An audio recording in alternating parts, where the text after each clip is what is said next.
Welcome to broker compliance training. I hope you all had a wonderful weekend.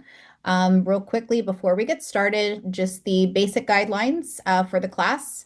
So, camera on if at all possible. I do like the class to be somewhat interactive. So, if you have any questions, feel free to come off mute and ask the question. Be prepared.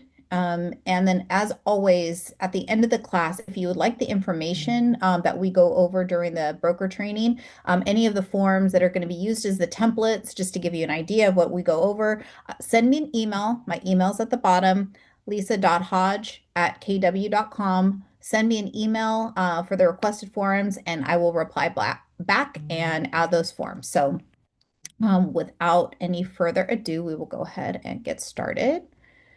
And today we are covering, let's see what we're covering. Oh, request for repairs, buyer contingency removals, and it's a very general other seller disclosure. So what we'll do, we'll go over the request for repairs, the buyer contingency, and then if we have any other questions on any other forms or anything that comes up, we can cover those items as well. Okay, any questions before we get started? Perfect. Okay, so we're going to start with the request for repair, how to fill it out.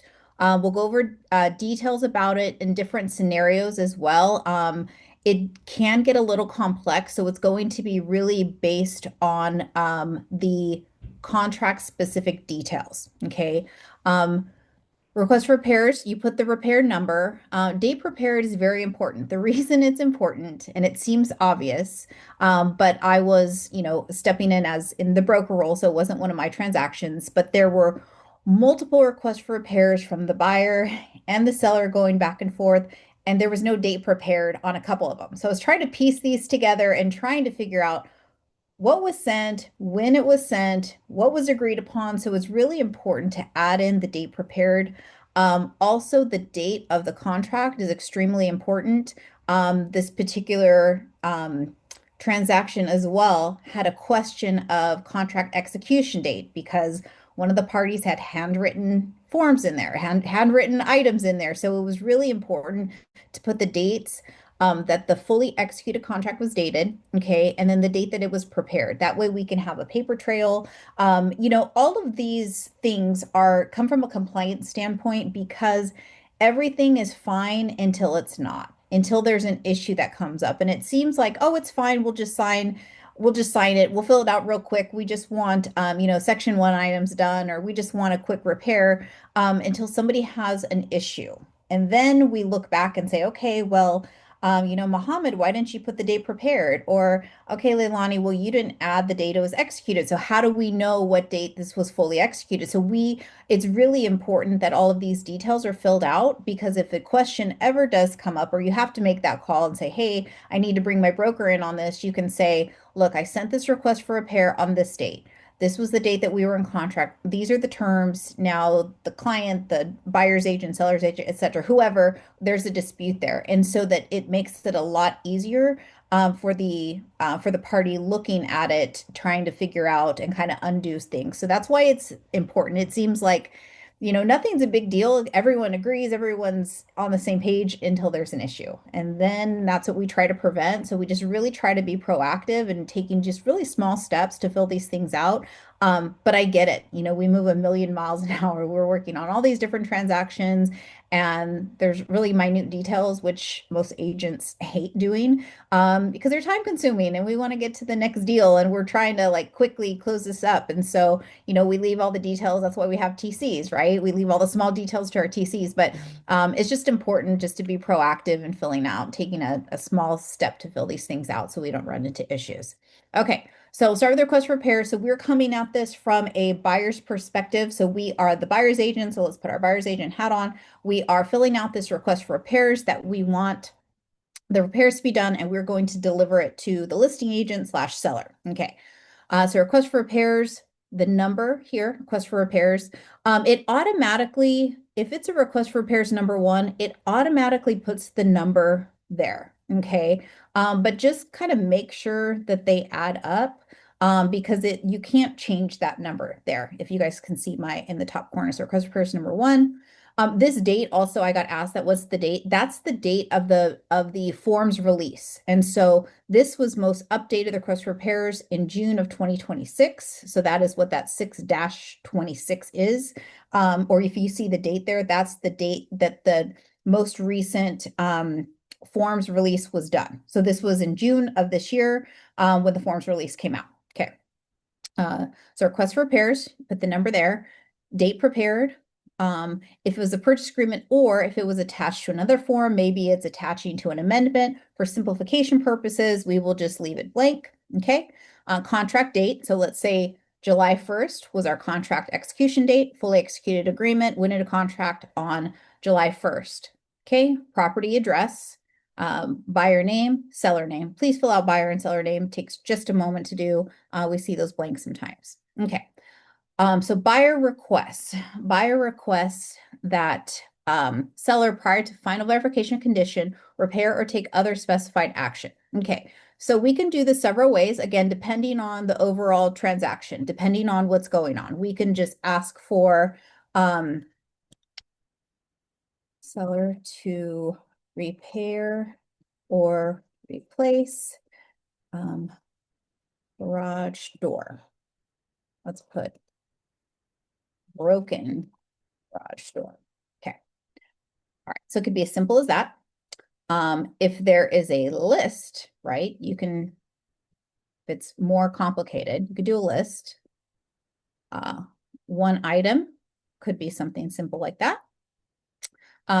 Or it can be something a little bit more complex. If you attended my my in-person training at the Market Center a couple weeks ago, we talked a lot about this changing in the market and how we're seeing a more extensive request for repairs because it's now shifting into more of a buyer's market as opposed to a seller's market. So there are those added contingencies. There are more lengthy requests for repairs. And so it's not unusual to have a longer request for repairs with the current market that we are in. So, but for simplification purposes, let's just put item 1, seller to repair or replace garage door. Say it's a great property and the house is fantastic, except for there's a broken garage door. Maybe the seller, accidentally backed into it with the car. And so it comes off the hinges or something. So very simple. Okay.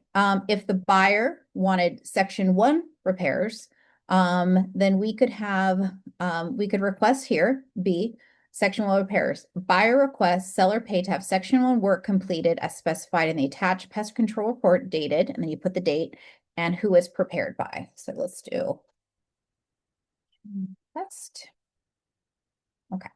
If there were section 2 items, and so for those of you, I know that there are new agents in here that are just in launch coaching, what section 1 and section 2 items are and why they're important. Section 1 is, so this is a pest report, wood destroying pest. We call it pest or termite for short. But this is a report that's specifically done and it will include any dry rot, any wood around the property or the section 1 items or any active infestation. So if there is dry rot or there's that soft wood that has potential of attracting termites, that will be considered a section 1 item. Or if there's active infestation, so there's active termites, they're referred to as section 1. Okay. So those are immediate items that need immediate action. Okay. Section 2 is less serious, but they're potential. Okay, so maybe it's a spot in the property where the sprinklers are kind of hitting the bottom and there's not dry rot yet, but there are things that need to maybe be replaced or could be potential issue. Those are the section 2.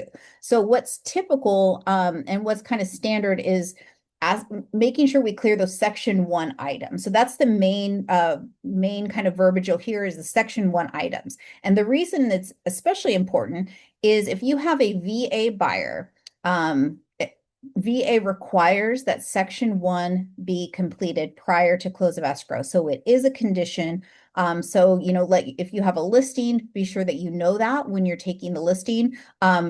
Who pays for the section 1 repairs is completely negotiable. So the seller can pay or provide a credit or the buyer can. So there's no limitation on who's paying for it. However, it has to be completed and it has to be free of any active infestation or section 1 items prior to close of escrow. So, so section 1, that's a typical thing that can happen and that people can ask that be to be fixed. Buyers can ask, request on request for repairs that seller do remedy that. Okay. So section 1 here or section 2, but we'll leave it blank as section 1 for now. Or the buyer can request that seller credit a buyer a certain amount at the close of escrow. So maybe there's some wear and tear on the carpet. Maybe there's some small things that need to get fixed that don't really fall into that immediate where the seller can remedy them. Maybe they want $1,000 to replace the carpet or something. So you don't have to specify exactly what it is. Usually that can be done sometimes up front with between the buyer's agent and the seller's agent and say, hey, look, we checked out these things and there was furniture there when we viewed the property, and we went back in and did our home inspection and we're doing our walkthrough and there were some things there. So maybe we want additional credit. So that would go here. Okay. Any additional amount, or it can just be the easiest request for repairs is when you just see a repair amount and there's nothing else that has to be done, because that's the simplest way to do it. The buyer says, yes, I'll do all of the work. Yes, there's section 1 items. Yes, there's things, the garage door has to be fixed, but you know what? We're really handy and we're going to redo the house anyways, and we're getting it painted. So you know what? Give us a credit and we're fine with it. That's the easiest way. So that is the best way to do it. It doesn't always happen, but it is the most simple way to do it, is just to a credit towards closing costs. That's easier. Okay, or they can modify the purchase price. Typically, this can be done if there's a cash buyer. So it doesn't matter. There's no financing amount there. And so typically on finance deals, we do a credit because the buyer has to pay those credit for closing costs anyways. And so typically if it is just a cash transaction, I know my cash investors, they just want a reduction of purchase price. And so they'll reduce it to, whatever the amount is. But that's less common. So more common is a credit or laying out the specific items that need to be fixed. So attaching report. So roof report, let's see, pest, home, and then let's say we get a pool inspection. Okay, any of the reports that you have done, and put who did the report as well. So put the vendor.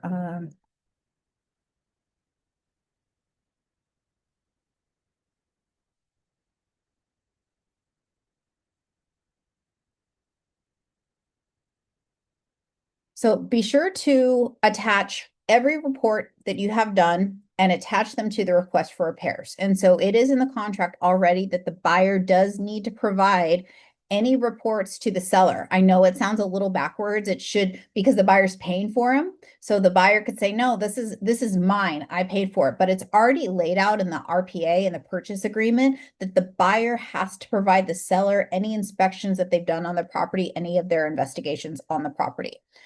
So just be sure that if you do a request for repairs, everything has to be sent over to the seller as well. Even if you don't do a request for repairs, let me reword that. Whether you do or don't, and even if these items aren't included on that, you still need to include and send to the seller any reports that you've had done from your buyer on the property. Okay.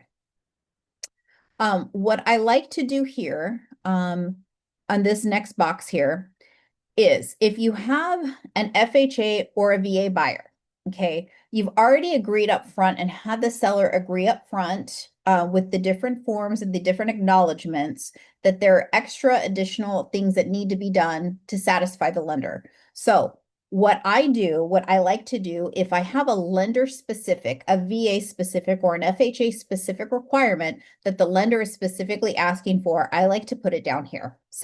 Excuse me, I didn't mean to click that, but I like to put it here. Okay. So anything that needs to be done based on what the lender says, and I'm asking for it because it's just making it clear that this is a condition of closing, and you know that we are FHA or VA, which agreed upon before. And so I like to add that down here. Okay. And make it clear that this is why we're asking for it. It's because we need this in order to close. Okay. So you can add that information here if it's specific. And yeah, so I like to add that in there. So this is what just a simple request for repairs would look like. One item here, right? Asking for broken garage door. And then sometimes I'll, if it's very detailed, if I'm doing a very detailed request for repairs, I will put her home inspection. And then I will put like 5A2, right? So I will put the portion that we're referencing specifically on this, especially if I'm asking the seller to repair or replace something. I want it very specific what I'm asking for. So if it's detailed, definitely reference that so there's no confusion. So they're not fixing something or there's not a misunderstanding about what kind of repairs that we're asking for. Okay. Okay, so down here, so you can mark here that the buyer removes contingencies identified in the contingency removal based on this. Okay, so it's saying that if you agree, if the seller agrees to these to complete these repairs, then we are removing these contingencies based on the removal, based on the agreement. Okay. I'm going to move on to seller's response. Before I do we have questions about the first portion of this? So this is we're the buyer's agent. We are asking the seller to make repairs. And so before we get ready to send this to the seller, do we have questions about this? Are we clear on this?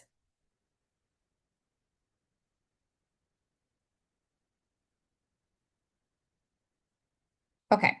Well, all right, moving on. So then what we do is we send this over to the seller. Okay. So once we send this to the seller, so we're going to draft this up, the request for repair, send it over to the seller, along with all of the inspections and reports that we've had done on the property and send it over to them. Okay. Now seller can choose to do a couple different things. They can, one, agree to all of the buyer's requests, which is fantastic. We love it when they just agree and say yes. They could do a partial. And then if they wanted to do a partial, they'd agree to all except for the seller will not provide $1,000 credit to buyer. Okay. So something like that. It could look something like this if they did a partial. Okay. So I'll take that out. Okay.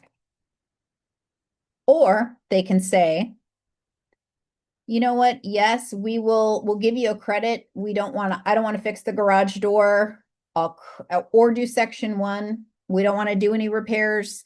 I'm not doing anything ahead of time because if you don't close buyer for some reason, I don't want to be on the hook for items that I don't want fixed. I've been fine with the broken garage door for years. I'm good with it. I don't care if there's dry rot. It's fine. I'll give you at the close of escrow, let's see, $5,000 and that'll be it. So I typically unless it's required, unless it's something that has to be done as a condition of the loan or condition of financing, I always make the recommendation to my seller to just provide a credit, especially if it's buyer specific requests, because obviously the seller is fine with it. And so even though the buyer agrees to it, they remove contingencies and they're moving forward, there's always that gray area. I mean, things can happen in a transaction. Somebody, God forbid, but it's happened before, a buyer could pass away. Things could happen. And then now your seller's on the hook and they've made these repairs subject to this specific buyer. And then there's no buyer, right? Or the buyer says, you know what? Keep my EMD, keep my $5,000. I'm going to buy this other house. It just came available and that's it, right? And so I always recommend to my seller, unless it's something that is lender specific, that let's just provide a credit. That's the easiest way to do it. If it is lender specific, right? So, hey, we have a property. This is probably going to be FHA buyer, whether it's this borrower or another one. This is a FHA strong neighborhood. This is probably going to be a first-time home buyer. Look, FHA called out these items. Whether you sell it to this buyer and the buyer defaults or the next one, let's still get it done. For example, I had a a listing and it needed there wasn't a window, right? Which is there's no exit. So it's a fire hazard, right? If there's a fire, there's no way that the home, the home occupant, the homeowner could exit safely. And so it was something that was called out FHA. You know what, seller? Go ahead and fix it, because if this buyer doesn't perform, it's going to get called out again and again, and somebody might request it. So that is something, an example of something I would feel comfortable with recommending to my seller if need be. Okay. Aside from that, give them a credit and be done with it. Easiest way to do it. Okay. Let's see. It does get a little bit, it can potentially get a little bit tricky. And then this is going to be on really on a case by case basis, because we can go back. This is where your negotiation really gets creative, and you kind of go back and forth with negotiations if buyers, sellers don't agree on it, right?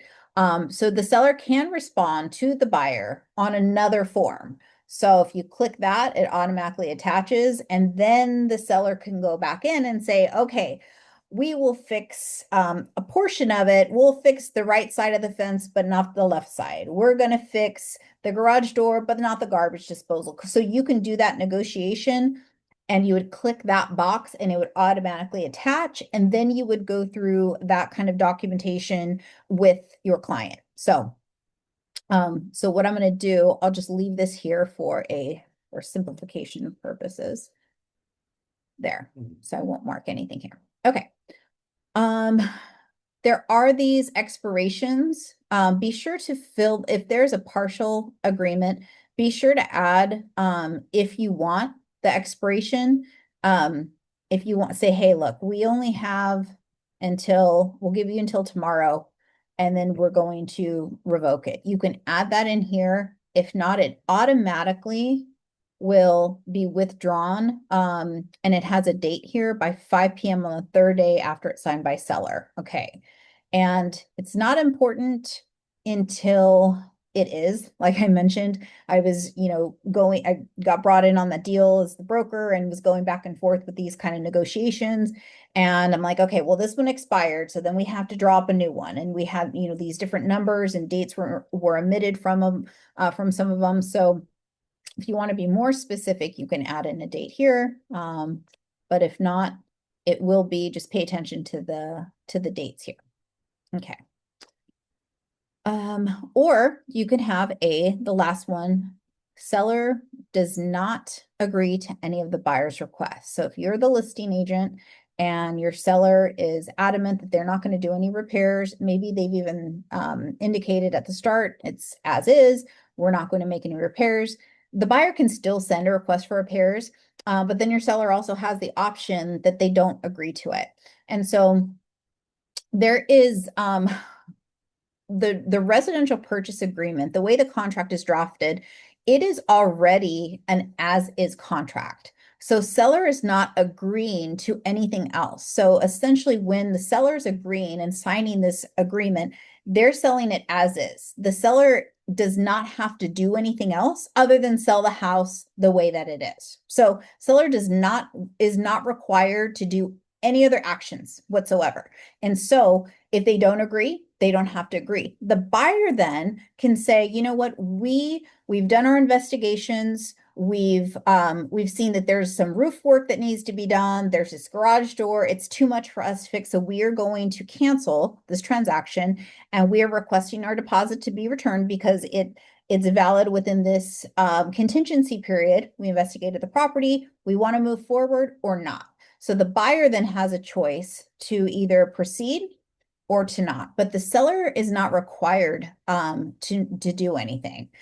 So we get that quite a bit with sellers saying, well, I'm selling it as is. Yes, but they can still ask for it. So it's really good to let your clients know up front when you're taking the listing, hey, it's as is. However, they're doing their investigations, and more likely than not, they can send a request for repairs, especially in a hot seller's market. Maybe not send a request for repairs. They might take it as is. I would strongly, when you're having these conversations with your clients, with your sellers, conversation have is, yes, you'll probably be getting a request for repairs. So that's very common right now. I don't think I've seen any, in recently that aren't asking for something because it's tipping the scales where there's more inventory, so buyers have more to choose from. And buyers are more picky and buyers have a little bit more time. So they're like, I think I want to keep looking. And if you don't want to fix these things, I'll find another one. So that's kind of the temperature of the market right now. So that can also be picked as well. But for this one, we'll say the seller is going to credit the buyer $5,000 at close of escrow. So we'll make it kind of simple. So we sent a request for repairs, okay? And then the seller responds. So we send it over and the buyer responds, you know what? We're going to credit the buyer 5,000 at close of escrow and send it. So what happens after that? So that is our initial request from the buyer. Then seller responds. So this is making it easy. Seller responded to $5,000 credit. Now, the buyer can then, so we have the buyer, then now we respond back and we can say, yes, we agree, or we can say we don't agree. So we don't accept their agreement and we withdraw the request for repair, and then we can make a new request for repair asking for something in addition. Or we can agree and we can sign it and say, yes, we'll take the 5,000. So this is really, instead of, the initial offer, counter offer, back and forth, this can be done essentially on one form. And then this form would go back and forth. So it would go, buyer drafts it, goes to the seller has their response there. Or if there's additional, then they would do a RR, right? So 4 Rs. Or they can respond there, and then our buyer would then respond here. Okay. And so it can really be done, simplified on just this one form, which makes it very clean and very simple for escrow and for us looking at the file. Like, okay, great, buyer sent this, seller said this, buyer agreed. So that's a simple way to do it. Now, like I mentioned, it can get a little bit tricky. So this is the easy way, cut and dry, but it can get pretty complex because we can add in amendments to this. We can add in the seller request for repairs, depending on the property, the size of the property, the amenities on the property. I have one right now. There's a pond and there's a workshop and there's other things that are included. And so they can get a little bit tricky with these going back and forth. And so, so if you have any questions, you of course ask your coach, or if you have questions, you can always come to me if there's something that's a little bit more complex, dealing with the paperwork and compliance side issues. So, okay, so we have that done. Now we are going to move on to from the request for repairs into buyer contingency removal. Before we do we have questions on this? Okay. Lisa, I have a question. Sure. So when the buyer withdraw or cancels the contract, do they lose out on their um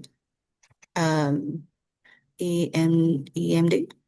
Okay, so great question. Glad you asked that, Victoria. So if the buyer is during their investigation period, so you have your buyer and they have their EMD and they're basically saying, hey, seller, I know you're taking it off the market and buyers aren't going to be available. In exchange, here's my good faith deposit. And I am going to do my best efforts to take a look at the property and move forward if everything is good.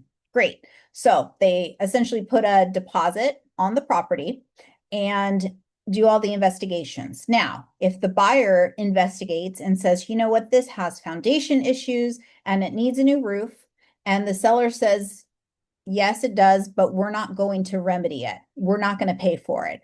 And you and your buyer say, you know what? This probably isn't the best property. Let's move on. If you send the cancellation in good faith based on your investigations, then yes, the seller should return the deposit to the buyer. So it's a mutual cancellation as long as both parties agree that during the buyer investigations, they decide the property isn't a good fit. They return the earnest money deposit. Okay, I say should because that's how it should happen. Sometimes there can be a dispute whether the seller agrees that there's a right to cancel. Okay, but based on that scenario, yes, buyer will get their earnest money deposit back. Okay, now If you've done your investigations with your buyer and you say, yes, buyer, there's roof and foundation issues. We sent the request for repairs. Seller says, no, we're not going to fix it. And your buyer says, you know what, that's fine. I'll just take it because there's no other properties and we have to hurry up and our kids are starting school and we need to get into this school district. And so, you know what, let's just go ahead and we'll move forward. And then another property comes on the market and that house looks way better. Oh, and it has a pool, same school district for the kids. And they say, hey, Victoria, we actually want this property instead of this house. Let's cancel that one. So you would say, okay, however, we've removed contingencies. We told the seller that we were going to move forward, even though we knew there were roof issues and foundation issues. We signed a contingency release. Once they sign the contingency release, they're acknowledging that the earnest money deposit is no longer, it's no longer refundable. That they're saying, yes, seller, we're moving forward. That earnest money deposit could now be non-refundable if we cancel. Okay, so you tell your client, yes, but you're not going to get your earnest money deposit back. We can go put an offer on this one, but you're canceling and you've already told the seller that you were not going to cancel. And so they could get and have an issue there. So it gets tricky after contingencies are removed. And contingencies are not passively removed. So they physically have to sign a contingency removal. So if day 17 of contingency removal passes, it doesn't mean that automatically their earnest money deposit is now non-refundable. They have to actively sign off and agree and acknowledge that their deposit is no longer refundable. So to summarize, during the investigation period, it's refundable. After investigation, sign, remove, release contingencies, non-refundable. Gotcha. Thank you. You're welcome. Okay, let's go on to contingency removals as we were talking about it. Okay, contingency removal. So there are lots of contingencies that are automatically kind of added in, and there's different investigations about the property that are kind of already put in. But we can summarize it by the big items, which is the loan, the appraisal, and investigation of the property. Okay, so those are the big items. Okay, there's other items that come into play, which are the like the HOA docs, if it's in an association, if there's title information, the preliminary title report. So there's lots of other little disclosures and different contingencies that are already added in, but the big ones are loan, appraisal, and property investigation, which is the condition, which is all of our reports. And so this here, like we mentioned, I was just talking to answering Victoria's question. So it says here at the bottom, this is what buyer needs to sign off in order to move forward with the transaction. Okay, so this is the contingency release. This is the language. Once all contingencies are removed, whether or not buyer has satisfied themselves regarding the contingencies or received any information relating to those contingencies, buyer may not be entitled to a return of buyer's deposit if buyer does not close escrow. This could happen even if, for example, buyer does not approve of some aspect of the property or lender does not approve buyer's loan. Okay, so that says that the buyer may not be entitled to a return of deposit if they couldn't close escrow. If for something happened, they maybe were their loan, they removed their loan contingency and then something happened, maybe they lost their job, right? I've had it happen in a transaction. It wasn't my buyer. I had the listing, but the buyer lost their job and couldn't move forward, but they had already removed loan contingency. So, thankfully my seller was nice enough and felt bad enough that, that it did happen. They felt bad because now this person doesn't have a job and they didn't want to keep their EMD either. They could have though. They could have kept their earnest money deposit because the buyer said, hey, I'm going to buy it no matter what. And if I don't buy it for your wasted time, seller, I'm going to go ahead and give you this earnest money deposit in exchange. And so that could happen. So this language down here, makes it clear to the buyer, to your buyer, that it could be non-refundable if maybe if they don't even approve of something on the property. So what will happen, I'll give you guys another scenario of when this occurs. Okay. Say the buyer is, we're on day 17 and their 17-day contingency, right? But the seller is not going to wait. They are not waiting, and they've sent a notice to perform to your buyer. Okay. And the buyer has not completed their investigations. Maybe they delayed on getting the home inspection, and then the home inspector called out some plumbing issues. And so then there was a plumbing inspection that needed to happen, and it was just to get a scope. Well, by the way, when the plumbing inspector had a scope done, they noticed that there was other pipe issues. And so then now you have to get another plumber, right? So there could be issues that delay it. If this seller is saying, if they send a notice to perform and they say, I have another cash buyer on the line, I'm going to send you a cancellation. The buyer, now you have the conversation with the buyer and say, look, they're going to cancel and they're going to be within their rights to cancel because we have failed to perform. So we contractually have this time frame to say, yes, we're moving forward with the property, and we haven't done so. So seller has now delivered us a notice to perform, the performance being remove contingencies and say, yes, you want to move forward with the deal or not, right? Now, the conversation you have with the buyer is, okay, you have two choices. One, you can get canceled on, right? The deal will likely cancel. Or two, you can remove contingencies even if you don't approve of some aspect of the property or you do not get approved, right? Even if you don't approve it yet. So what risk are you willing to take? Are you willing to take the risk that the property is in, you can still continue to do these investigations. However, you have to remove contingencies or they're going to cancel. And this has happened. This is not uncommon that this happens. And you have to have those conversations like, hey, either you want it or they're going to cancel. It's not a great conversation to have, but it comes down to sometimes that being the option, which is why I always tell you guys the day you go in a contract, order all your inspections, period. You go in a contract, find out about the property. This unfortunately this happens. So this can happen that multiple things come up and then your clock is ticking away and the seller is within their rights to send a notice to pour and to send the cancellation because they need to sell their house. Maybe they have to relocate, or maybe they're purchasing a house and those people need to move, right? And so time is always of the essence in these contracts. And so we need to make sure that we are acting quickly. We don't want to waste anybody's time, especially when sometimes we have so many deals going that we forget the human aspect of it. And these are people's lives. People are packed up.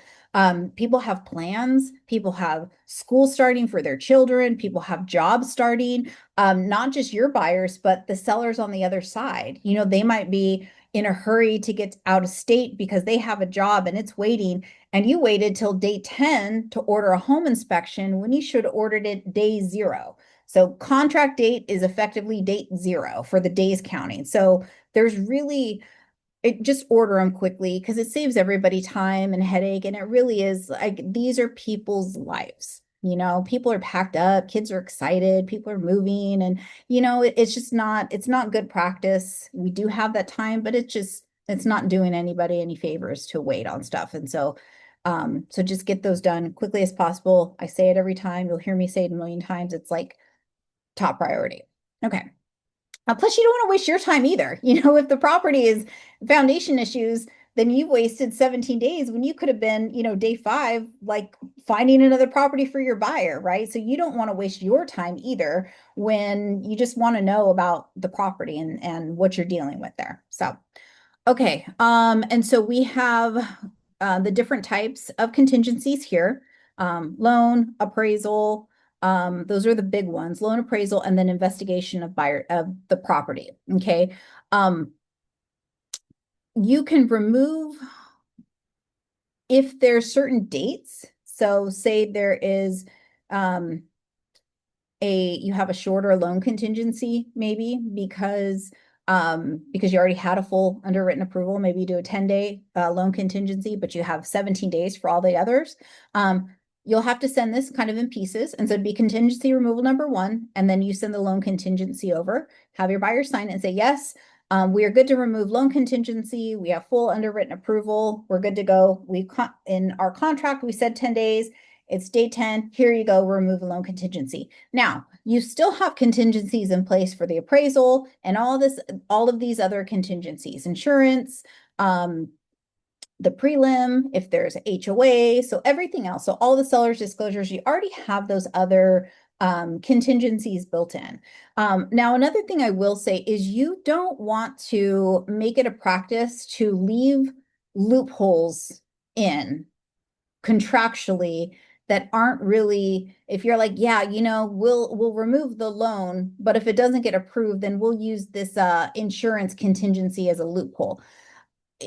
Don't do that because it's contracts are supposed to be done in good faith. So this is a good faith contract. If you're acting out of good faith and trying to use a loophole that's not, don't do it. I don't recommend trying to be creative when it's not really the intention. Like if the loan is not okay, don't say that it is and try and use another, contingency loophole. I understand it happens, but don't make it a common practice to try to use other loopholes. And so, okay, so if you're moving the loan contingency appraisal, you can use these individually, or all buyer contingencies, buyer hereby removes any and all buyer contingencies. That's it. That is when you've done all of your investigations, your loan looks good, talk to the lender, great. We have full underwritten approval. We are good to go. All conditions are satisfied or can be satisfied. Appraisal is in at value. There's no conditions. And we've done all our inspections, all reports. They're great. We reviewed all of the seller disclosures and we agree on everything about the property. We're moving forward, green light. Then buyer removes any and all contingencies. Okay. So that is the easiest way for the contingency removal. And then at that point, the deposit becomes non-refundable and they may not get their deposit back if they don't perform. Now we say may, we're not supposed to dictate where it goes, if they breach contract or not. And so we say may. Like I mentioned before, things can happen. I had it happen. It wasn't my buyer, it was my seller, but they lost their job. So they couldn't get a loan. And then were they entitled to their deposit? No. Did my seller keep it? No. They felt bad. They're out of a job and now they're out of, $5,000 too. Like that just didn't seem like a right thing to do. And so it's up to the seller. We can't tell our clients what to do with it or advise on the contract. It says it very clearly in the cancellation that we don't want to advise who gets the deposit or when. That would be a whole nother separate issue if it escalates to there. So if it does, you guys call me and then we'll kind of go from there. But yeah, so that is the contingency removal and then the request for repairs. And so we got the order down, right? So we send our request for repairs as the buyer, okay? Seller responds and says, we'll give you a $5,000 credit. We say, okay, great. We agree. Now here's our contingency removal. We've done our investigations and we are removing all contingencies. We sign it and then we're moving forward. So that's kind of a complete way of like the middle of the transaction, right? Investigations, request for repairs, remove contingencies, and then from there, it's kind of smooth sailing. So this is just getting through this is the weeds of it, right? This is right in the middle of it when you're going back and forth. And then once that contingency removal is signed, everything is good. Then you would just do, final walkthrough and then doc signing and we're good to go. All right, we have some time for questions. So any other questions regarding the request for repairs, contingency removal, or anything else that we didn't cover or anything else? If you have something going with the transaction that you want clarification on, just let me know. Okay, you guys are good? All right, well, we will go ahead and I'll close. Thank you all so much.